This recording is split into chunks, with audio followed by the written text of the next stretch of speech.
So not everyone is going to love this, but I just personally want to share my thoughts on this whole Pilates princess thing and just some things to think about.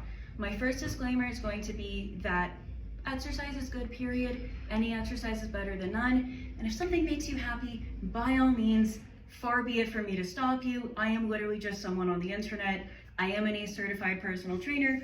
This is just my opinion, and take that as you will. Take it with all the grains of salt in the ocean.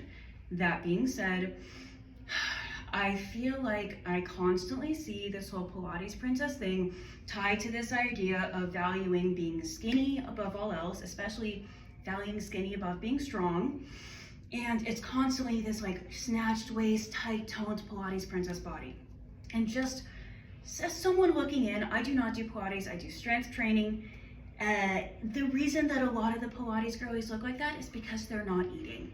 It's because their idea of a meal so often seems to be avocado toast and one egg. And when you're basically starving yourself, it's pretty damn easy to look like you have abs. And my second, which that is bad enough. Women undereat at such a dangerous level, at such a constant level. It's something I constantly see. That is why I want to get a nutrition cert, so I can actually talk about this in a little more depth and not just be talking out of my butt. My second issue with all this is that you're not doing yourself any favors, because let's say you hit Pilates even like 5 days a week for 3 months. I feel like 2 to 3 months in, you're gonna start to see diminishing returns. You're not gonna actually make you're not gonna be experiencing the progressive overload, the actual stimulus required to build muscle, to build actual strength. And I can already hear y'all saying, but I don't wanna build muscle, I don't wanna look like a man. You're not going to. For one, you're not going to.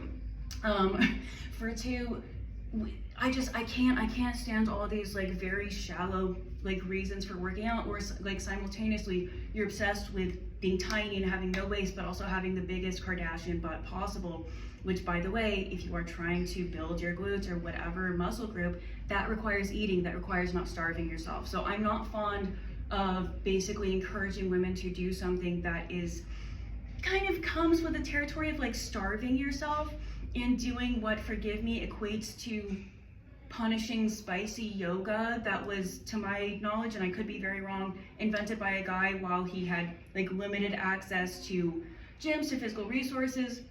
To my understanding, Joseph Pilates spent time in an internment camp. I could be deeply wrong on that, and I'll do another video on the background at some point when I read more.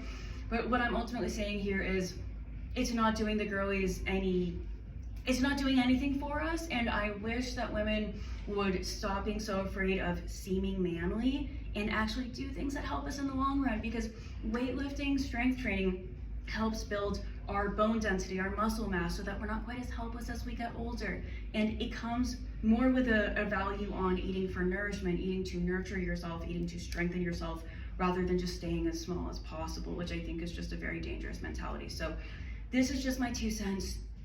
I am not stopping anyone from going to a Pilates class, but that is the basic gist of why it rubs me the wrong way, why I've never done it and I never will. So have fun, peace.